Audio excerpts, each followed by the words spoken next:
भाई साहब गाड़ी इधर होगी।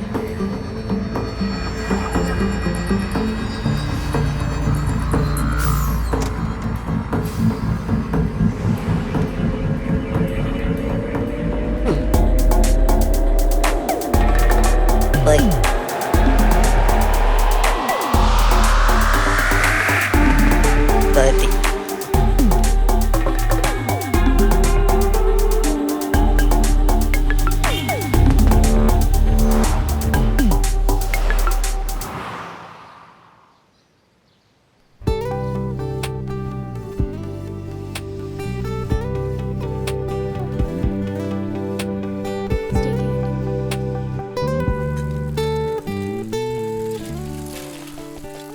Hi good morning.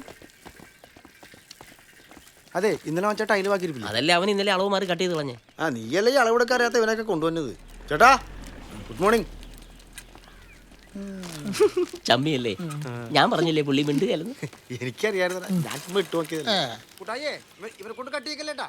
ഇല്ലില്ല, ഇനി ഞാൻ പറഞ്ഞില്ലെന്ന് വേണ്ട. എനിക്ക് നിർബന്ധമൊന്നുമില്ല. ഇന്നത്തെ പണി ഇവിടെ ആക്കിയാലോ, ഇതൊക്കെ കാണണമെങ്കിൽ യോഗം കൂടെ വേണം. ദൈവമേ, ഇവിടുത്തെ പണി തീരാതിരുന്നാ മതിയായിരുന്നു. വിളിച്ചോണ്ട് വേണം, അല്ല അങ്ങേരുടെ പണി വന്നില്ലേ? ഹാ നിങ്ങൾ തുടങ്ങിക്കോടാ, ഞാൻ അങ്ങോട്ട് വരാന്നേ. അങ്ങനെ ഒറ്റയ്ക്ക് കണ്ട് സൂഹിക്കണ്ട കേട്ടാ. ഇവര് നമ്മളെ പോലെ പണിയെടുക്കണ ഇതിന്റെ ഒന്നും ആവശ്യമില്ല. അങ്ങനെ ആര് പണിയെടുക്കണം? ഞങ്ങളല്ലേ പണിയെടുക്കുന്നത്.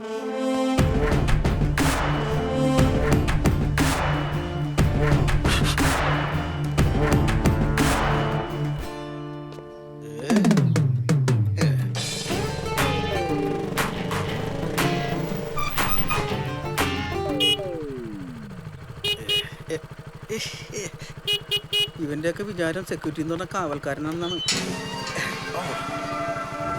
എത്ര നേരമാണ് ഞാൻ ഹോൺ അടിക്കുന്നത്? ഇതെന്താണ് സാർ ഇത്ര ഹോൺ അടിക്കാനായിട്ട്? പാലിയൊക്കെ ടോളാണെന്ന് വിചാരിച്ച ഇവിടെ ഹോൺ അടിക്കാൻ പാടില്ലെന്ന് സാറിന് അറിയാൻ പാടില്ലേ? ഇവിടെ പിന്നെ ഹോൺ അടിക്കാൻ സ്മോൾ അടിക്കാൻ പറ്റുമോ? അയ്യേ, ഈ കാലത്ത് തന്നെ. ഇനി അഥവാ അങ്ങനെ എന്തെങ്കിലും ഉണ്ടെങ്കിൽ എന്നെ കൂടി വിളിക്കാൻ മറക്കരുത്. ഹോൺ അടിക്കണ്ട, ഒരു വിസിൽ അടിച്ചാൽ മതി. ശരി, ഓക്കെ. അയ്യോ സാറേ പോലെ പോലെ നിന്ന് ഇന്ന് വില്ലേലെ വാർഷിക പൊതുയോഗല്ലേ, സാർ വരില്ലേ? പിന്നെ വരില്ലെന്നാ. ഇന്ന് കുറച്ച് കളക്ഷൻ കൂടുതലിടുന്ന ദിവസോ. മാത്രമല്ല നാളെ കുറച്ച് അധികം സ്റ്റോക്ക് വരാൻ സാധ്യതയുണ്ട്. ഇത് വിൽക്കാനുള്ള ആൾക്കാരെ നമ്മൾ തന്നെ കണ്ടെത്തണമല്ലോ. വേണം വേണം. സാറേ ഗുഡ് മോർണിംഗ്. സാവധാൻ. അല്ല, സാവധാനം ഇറങ്ങാൻ ഞാൻ തട്ടി വീണു. Good morning. ആ രാവിലെ തന്നെ ജോഗിങ്ങിന് ഇറങ്ങിയതാ, ഭാഗ്യത്തിന്റെ ഓട്ടോ കിട്ടി. ഓ സാറേ നാളെ കാണാം. ഓക്കെ. പോ അപ്പൊ ഇത് സ്ഥിരം പരിപാടിയാണല്ലേ? അങ്ങനെ എപ്പോഴും ഇല്ല, നടക്കാൻ പോണ ദിവസങ്ങളിൽ മാത്രം. ഹെൽത്ത് ഈസ് വെൽത്ത് എന്നാണ് സിസിലിയുടെ പോളിസി. വെളുപ്പിനെ ഒന്ന് കിടന്ന് ഉറങ്ങാന്ന് വിചാരിച്ചാൽ അവള് പറയും പോയി 5-6 കിലോമീറ്റർ നടന്നിട്ട് ശുദ്ധവായു ചോദിച്ചിട്ട് വരാം. എന്റെ സാറേ, ഇതിനു വേണ്ടി രാവിലെ എനിക്ക് നടക്കാൻ പോകേണ്ട കാര്യമൊന്നുമില്ല. പിന്നെ ഒരു ട്രെഡ്മില്ലിൽ മേടിച്ച് വീട്ടിൽ വെക്ക്, സംഭവം ഓക്കെയാ. അപ്പൊ ശുദ്ധവായോ? ശുദ്ധവായു പുറത്തു വരുത്തിട്ട് അകത്ത് വന്ന് ചെയ്താ പോരെ? അല്ല ചോമോനെ, അത് ലാഭമായിരിക്കും. ഈ ഓട്ടോ വിളിക്കുന്ന കാശ് വെച്ച് നോക്കുമ്പോ പക്ക ലാഭം. സാറിന് വേണമെങ്കിൽ പറ, ട്രെഡ്മിൽ എന്റെ അടുത്തുണ്ട്, നാളെ രാവിലെ ഞാൻ ഇവിടെ എത്തിക്കാം. അപ്പോഴേ ഞാൻ സിസിലിയായിട്ടൊന്ന് ഡിസ്കസ് ചെയ്തിട്ട് നാളെ പറയാം. ഓക്കെ ശരി. മാറിക്കൊടു.